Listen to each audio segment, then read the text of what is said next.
Welcome to the top 5 ransomware observations and behavior trends for 2021. Today's panel discussion will be led by moderator Sia Yasso-Tornrat with esteemed panelists Dr. Chase Cunningham, cybersecurity expert and author of Cyber Warfare, Truth, Tactics, and Strategies, and Mike Davis, CISO at Alliant Group. This panel is provided by AirGap, the best defense against ransomware. With a zero-trust isolation platform, AirGap confines ransomware to a single device. Put an end to that threat propagation and protect your infrastructure in minutes, not months. Hello, everyone. My name is Sia Yasso-Tornrat, and I'm your host and moderator. We're going to discuss today the top 5 observations around ransomware. Today, we're going to be welcoming back Mr. Mike Davis, CISO of Alliant Group, as well as Chase Cunningham, cybersecurity expert and noted author of Cyber Warfare, Truth, Tactics, and Strategies. Chase, Mike, welcome. Thanks for having me. Yeah, thanks. Appreciate it. Great, gentlemen. So ransomware, I love ransomware in general and just cybersecurity issues because I feel like it's a gift that keeps on giving. And as we kick off and look to 2021 and the wonderfulness that was 2020, let's talk about some things that we're seeing. Do you think these cyber criminals that are going after us in 2020, the level of sophistication, what are the top ways that you're seeing them like penetrate these corporate networks to launch these ransomware attacks? Has it been that much more sophisticated, or is it just more creative? I tell people this all the time that even if you look at SolarWinds, which yes, there was a bit of a manipulation of the software supply chain, and it was a very well-crafted, APT type of operation. Like, this stuff is still the same thing with just a slightly different flavor to it. People still get phished. People still click links. People still download software over excessive privileges. No. Like, the 1,000 things that we've talked about for the last 20 years are still the 1,000 things we're going to talk about in 2021. Like this, it continues to confound me that we put money, research efforts, and everything else into trying to solve problems that we know what the boundaries of the problems are. Oh, interesting. So, Mike, what do you think? Yeah, I gotta wholeheartedly agree on that one. It comes down to the basics, right? Like he said, same. Every time we see these predictions for the next year, I raise my hand and I go, cyber hygiene will continue to suck. I'm sorry, but why are we sorry? It's a sad fact of life, isn't it? Yeah, it will still be the foundation, like he just said, that we're not doing. It's the same old stuff. Misconfigurations, cloud security, for example, a large percentage of the breaches are due to user misconfigurations, not to any of the system aspects. Like you mentioned earlier, leaving ports open. I don't know how many times we're going to see an AWS bucket put up there with the default password on it. But some of the other ways, obviously, backdoors, buffer overflows, SQL injection, that kind of stuff. But that still can be captured, I think, under cyber hygiene, lack of it. So I would fully concur with Chase that it's the same old lack of due diligence when it comes to keeping your systems up. I saw an article recently about somebody that still the number of things that were exposed that were default password credentials exposed to the internet. I mean, it's astronomical. It's a 7-figure number. It's Right. like I can run a Shodan search right now while drinking coffee and find something to go after. Right. Yeah, I was just going to concur with you on that. Use that same example of Shodan. It's like, oh my gosh, look at all these with the defaults. It's. In fact, just as a quick aside, I love the word advanced persistent threat. They're really not advanced. They are persistent, but the reason they're not advanced is they build in all the faults that Chase was just talking about, the defaults that are known and things like that. So you can automate. Yes, they're going to add intelligence, machine language, but in essence, most of the ransomware goes out programmed for the known defaults and things that we don't fix. Wow. Okay. So that I would say that the number one bullet point there. Should we count up or count down? I didn't even think about that. We'll just say bullet point number 1. Can you sideways count? I don't know how does that work. I know, right? So, okay, if I were to put that though under like an umbrella term, could it just simply be human? The human factor is the biggest one. No, I think that's unfair, right? I mean, I'm one of the worst. Where when I came out of the military, I was the guy throwing tables over at people for clicking on links and whatever else. And I've changed my thinking over time because it's unfair to the average user for us to expect them to operate in a manner that is security reliant. I mean, there's people that won't wear seatbelts. There's people that won't stop smoking cigarettes. There's people that believe in lizards are running the government. Like, you just can't count on people to not be the avenue of failure. Right. And by trying to do that, we're guaranteeing bad things to happen. I think the real problem is, in general terms, like the industry itself has created this self-licking ice cream cone of misery, and it propagates because of the nature of business. Right. So I got to pile onto that a little bit. I completely concur that you can't blame the complexity and the rest of things on the human element.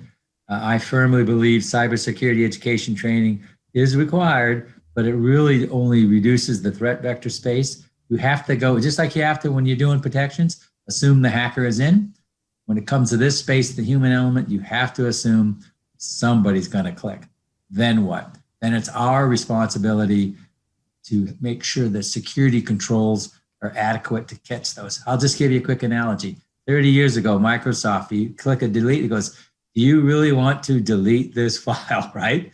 Checks and balances, the same kind of thing needs to be done from a technical perspective now. So I'm a big fan of cybersecurity awareness training, principally because it protects their personal assets as well as the corporate, but that just reduces the volume of clicks. You really need to have the technical aspects up. That's where the cyber hygiene comes in. Okay. So if we're talking about that, so would you say then that the most common, for lack of a better term, common attack vector. So what is the most common attack vector used then in, like, let's say ransomware, because this is our topic of conversation. Is it, to me, I still think it's a human element, but am I wrong then, based on what you guys just told me? I mean, it's statistically speaking, it's phishing, right? That's where you get is phishing. And yes, that's a human element, but my perspective on that is, if you look at the technical requirements that allow ransomware and these types of infections to go bonkers, I can't rely that people won't click on a link like Mike is saying. I mean, the studies, I think the last numbers I saw that said 5-year study, they showed that basically 4 to 7% of your workforce is going to click a link come hell or high water. It can literally say, don't click this link. And right. Click it. Yeah. So, like, why try and do that? It should be more about putting controls and boundaries around the reality of, I'm going to get infected, like Mike is saying. I'd stop it like that. I can live with an infection. I can't live with a pandemic. Right. Right. Yeah, so again, we could curve back to the phishing aspect of it, but one of the more technical aspects of it is the use of RDP, remote desktop protocol. People don't 3389, gotta love it. People don't manage that. And that's one of the hackers' favorite tools, that and PowerShell. They get in there and they use those things once they're inside, of course. But like he said, weak user credentials, unrestricted port access. There's a whole bunch of technical things that we do. But in essence, RDP is pretty cheap to use, and it's a favorite tool from a technical perspective. And PowerShell is, I mean, that the dangerous thing there, right, is it's native to the operating system. So like, right, when you're doing things within PowerShell, you're just an admin running full commands. The machine, that's not malware. That's just the machine doing what machines do. Yeah, so there are some things there. For example, I don't know the latest version, but I think PowerShell version 5, I'm a little bit off here. There's a couple of later versions of PowerShell that have a little bit better security features built in. But yeah, you're right. You look like a system function, and that's why they do it. But security features that they ask you to be admin. That's it. Right. Yeah, you look like a regular admin. So in essence, though, it's still phishing, clicking, and those kind of things. But from a technical perspective, RDP gets abused a lot. Oh, I'd imagine so. I mean, I can't tell how many times I watch these Twitch videos of these, Microsoft, helpers, tech support guys, and they try to RDP in, and they give them all those permissions and say, yeah, who is that? You literally see them like coding in real time. It's just hilarious. I forgot that one Twitch streamer, but he cracks me up with what he's done.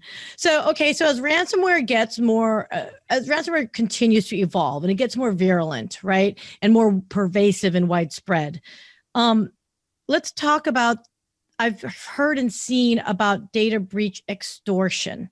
What does that mean exactly, guys? Help me understand that. It's getting pretty nasty because I mean a lot of people have taken the position of, we don't negotiate with terrorists, right? If you happen to get me and you've got my data, then I'll just deal with it and I'm not going to buy it back from you. And the bad guys are saying, well, that's okay. Choice. However, there's some juicy stuff in here, and if you don't pay me, I'm going to put up your corporate secrets, your dirty emails, your whatever else on the internet for everyone to read. I'll put it on Twitter, like live stream your dirty underwear out to the world. And all of a sudden you see people going like, well, wait a minute, let's negotiate. Like, Right. they might be willing to pay for that.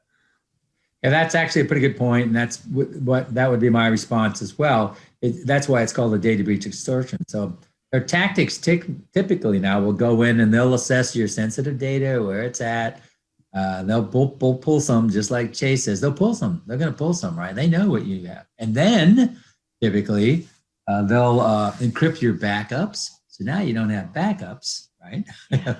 When people say, "Oh, I back up," and I ask my one question: when have you shown or proven that it's secure? It itself can't be encrypted. And then they will do just like Chase said, oh, pay up. And a lot of people, I got backups, or I got this, or I'm not going to do that. They'll say, all right, well, and we'll just expose some of your data on the internet. And they are doing that to show that they can do it. And then that forces you to decide, if I don't do that, then I'm going to have to declare a data breach, which of course is much more public than a ransom you handle in-house. But the fact is, though, nowadays, if you get a ransomware attack, you pretty much have to assume there's going to be the data breach extortion that comes with it, in my view. Okay, well, so not only is that extortion, with the data, protecting it or retrieving your data. Okay, guys, the question, should we pay the ransom or not pay the ransom? It's a dollars and cents question, right? I mean, I don't know that there is a correct answer to that, because it's one of those ones where you're damned if you do, damned if you don't. Right. Because if you pay, then they know you'll pay, and then they know Right. that they've probably got other ways in, and they come back and get you again. If you don't pay, they're going to make you pay. So what's the answer? I honestly, I'm hesitant to answer. I'm hesitant to say there is a right or wrong one on that one. Yeah, that's tough. In general, the FBI will tell you we never advocate, but it's up to you. Just like Chase said, you're going to have the business reasons to do that. If you think you can get it up to speed, if you're a hospital or something like that, which has typically happened, and you got to have patience and things. So it all depends on the business case. But in general, he brought up a couple of good points. Once you pay, they know they got you. Hey, even if they give you the encryption key, they like to keep their customers, the golden goose kind of thing. So he's right. Well, they were in once, and are they in again? So let's wait a little while and come back and do that again. So of course, everybody says don't do it up front, but a fair amount of percentage does. And I've heard that less than 40%, less than half actually have that work. So there's part, does it even work or not? And then, of course, the Treasury recently blacklisted a couple of countries and organizations that these hackers are from. You could actually be violating the Treasury restrictions by paying a company that's one of those restricted areas. So that's why I'm a firm believer of cyber insurance. Cyber insurance, ours does, will have that information at hand. They will know, they'll get you Bitcoins if you need it. So I would never pay the ransomware without going through a cyber insurance or some forensics agent that helped me with that. But in general, I think the downside is way higher. But if you have to, you have to. But the ransom payments are going up into the millions now, so it's not getting. Yeah. It's not a small cost anymore. Anecdotally speaking, I was actually talking to a friend of mine, and I won't say anything detailed wise, but literally this individual who is in a CISO type role was like, oh yeah, we budgeted for that. And I'm like, I'm sorry, what? Like the person said it so nonchalantly. I'm like, wait a second here. You're trying to ask for a 10% discount on something, but you already budgeted for ransomware. Like it's just obscene to me that this is like part of the conversation these days. So, okay. So you guys, just real quick on that one though. So I don't have a problem pre-planning for something, but I wouldn't necessarily put money aside. We have talked insurance agent. Again, they do thousands of breaches in ransomware. So we've already talked to them. We told the propensity of not paying. They already have, like I said, they got Bitcoin brokers, they got all that stuff. So my management will not make that decision without, and they've got good lawyers too, without our cyber insurance agent behind us. And so that way we're pretty comfortable with doing the right thing. And you're also paying the right guy. How do you know who it is that you're paying, right? And if you're not going to get in trouble with the Treasury. So there's a lot of pitfalls with paying. So I'm a firm believer in cyber insurance and using those folks' back end knowledge to help. Okay, can I shift gears a little bit here? No, you can't. Okay. I'm kidding. No. So help me understand this, gentlemen. So we've got on-prem and we've got the cloud, right? And so as we rely on the cloud more, okay, ransomware in the cloud to me sounds like it's going to just accelerate and just blow up from there. So what are those causes? And how does that actually happen, I guess? And I'm just observing that that's going to be a future trend or issue in 2021. Well, I mean, the cloud is infrastructure now. The infrastructure is cloud. So the trend of the adversary, they follow the slow gazelle. If you think about the Serengeti here, they're the lions waiting in the tall grass, and they look for the weak, easy, slow targets. And that happens to be cloud because we've basically put a lot of the same configuration issues and ease of use and connected nature of everything else into the cloud. And the cloud is good, but it also means more power. Like, what's that Spider-Man quote, right? With more power comes more responsibility. Like, it just gets bigger, badder, faster. And now you're not talking about a few machines or VLAN being down. You're talking about an entire organization. Yeah, so I do believe ransomware will accelerate in the cloud. Completely concur with it. Just like Chase said, some of the loose practices we've got, because essentially you're putting a whole bunch of data there. Well, with data comes malware opportunities, right? I mean, they go together.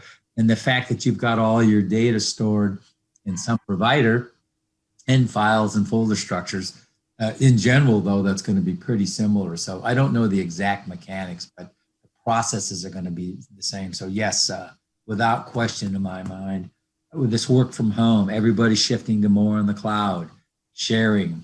How many I don't know if you know, but the last figure I saw said the average company has about 1,900 SaaS apps or equivalents operating. Wow. Holy mackerel. Where's that data going? Is there malware associated with it? Where is it getting deposited? Can it then infect others? So short answer is yes, cloud ransomware will ramp up in my belief. I think quite a bit. So we talk about this as far as like SolarWinds, okay? And I hate picking on SolarWinds, but the more we learn, the more frightened I get by the day, and the more of my tinfoil hats gets more and more secure in my head. So given that they were able to insert malware, okay, into the code through a platform that was not in the traditional route, right? This was their and you guys correct me if I'm wrong, Orion's updating, right? They were able to inject coding into that and insert itself and sat there for weeks or months on end, and then was able to, trigger at a later time. Do you think other stealth methods will become more sophisticated? I've been talking to other individuals where they said this wasn't net new technology that they done. They just did it more creatively. Is this something that we're going to see future trends, or is this a one-off, you think?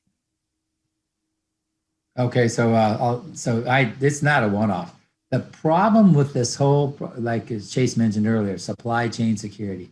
Here's a group that got in stealthily, social engineered, got the privileged accounts, got in, and then within a signed, this is the key, digitally signed upgrade, right?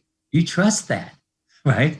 You're not going to even think twice about that. Within that came the malware payload. That's the scary part. So now all of us have to assume, geez, when it says, do you want to automatically update? You question, wow, how good is that third party or that product's back-end security to make sure that's not happening? Because then you essentially can't trust anything anymore, even a signed delivery of software. So yes, that's what I'd mentioned earlier. I think this is a perfect avenue for ransomware to basically get the malware in to start that whole process. Chase? I mean, everything you said is, I would say the same thing. It's just, the one thing that does worry me is just the depth of the connected nature and what SolarWinds was actually used for within, where it was used. Because that's, I think Bruce Schneier and some other folks said it, like you're talking about years of burn down to get out of that hole. Everything from nuclear resources to, DOD and whatnot. It's a big lift. Okay, does that mean then that we wait for the next generation of releases that third-party providers provide? I mean, isn't that going back to kind of bad practices of like you should be keeping patch updates and accordingly? Like, so I don't understand, where do we go from here then? If that's the case, do we wait until we have a bunch of quote suckers go first, or and then you risk the patch updates not happening? Where's your brain on that, gents? Oh, all right. So a lot of people got caught off guard a little bit. And now they see the urgency and the severity of that and the widespread. Like, you can't, how would you even remotely think you could test every chip out there or every product? You can't exclusively test everything. So what we've done is we took a back step in my company. We put together a supply chain risk management strategy. Basically, some of the things you can do, you do your due diligence things first. You take a look at, okay, Microsoft, what products do you have? What are they built of? It's kind of like, if you know what a bill of materials is, it's like a bill of materials for the software. Like, what's going in that? So you at least have to ask and be aware and start out with the obvious ones. And then you're probably going to say, I trust Microsoft. Well, Microsoft got in trouble as well. So that isn't always true. But you take a look at the stability of the company and their need to be to have quality code. And so now at least those folks are on notice to do that. So the short answer would be, you have to understand all the risks in your company.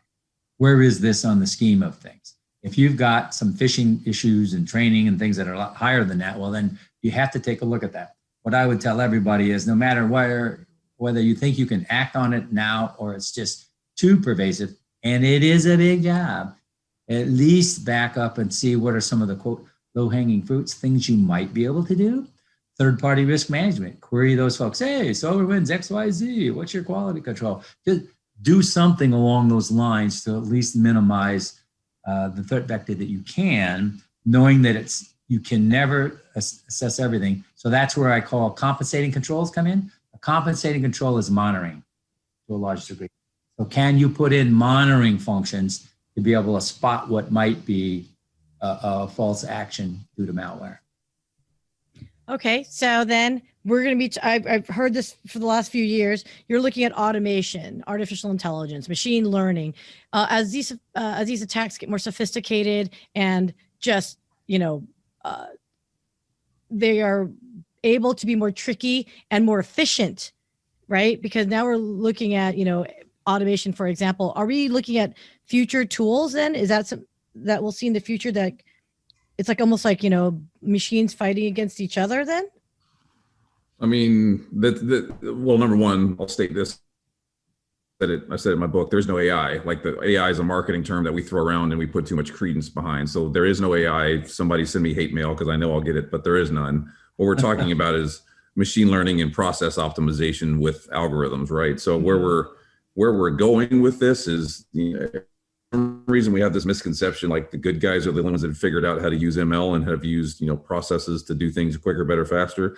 The adversaries are already doing this, and there's a market for this, and there is dollars and cents behind making this a verified, validated update for that market. It's going to continue to proliferate, get bigger, better, faster, and unfortunately, if you look at the trends and attacks, they're not going upstream, they're going downstream, which means all the mom and pop shops and everybody else that now is remote and now is online and now is doing digital business are the targets. Those are the new slow gazelles. And some of them have just emerged from the birth canal. Like they're just sitting there on the plains being ready to be eaten by whoever happens to come along. So we've got to deal with it that way.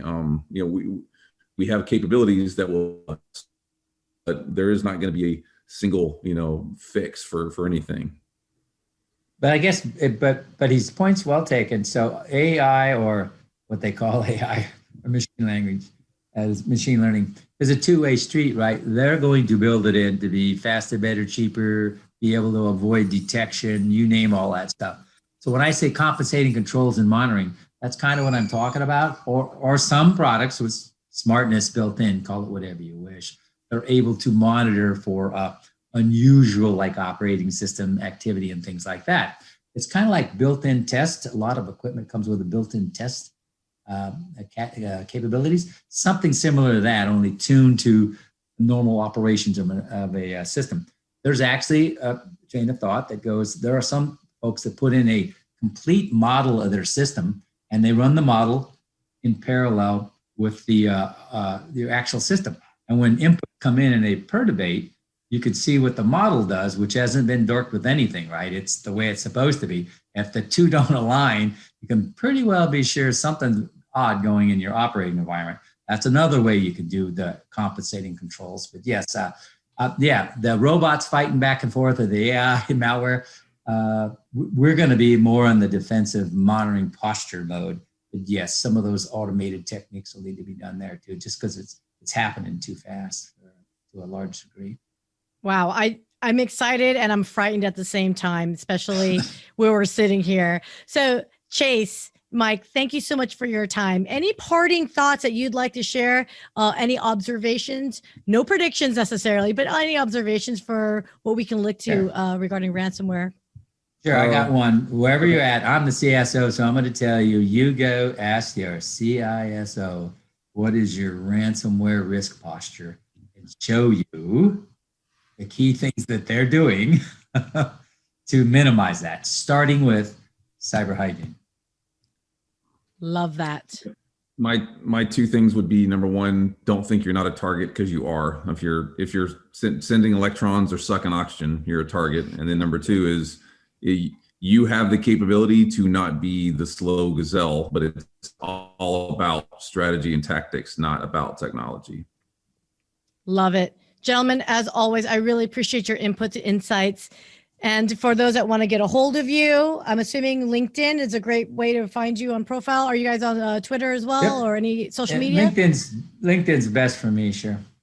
I'm on LinkedIn, I'm on Twitter, I'm on YouTube, easy to find. You can even just Google Dr. Zero Trust and find me that way. So I'm out there.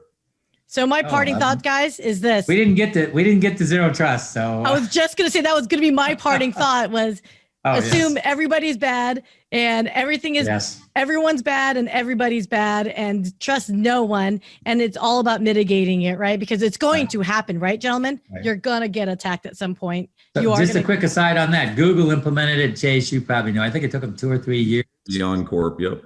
Yeah, Beyond Corp. They took a couple of years to do it, but I think last year I read an article where they had no security incidents based on none. That's a pretty darn strong statement right there. Wow. Wait, say that one more time for me, because I don't think I believe you. I'm sorry. Say it one more time.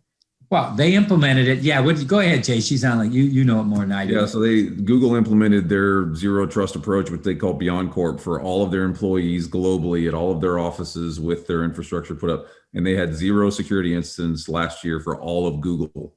Right. Yeah, that's a pretty strong statement right there. Absolutely is. That is so insane. Well, gentlemen, thank you so much for your time. And for our next conversation, I guess, until the next time then. Bye, guys. Be safe. See ya.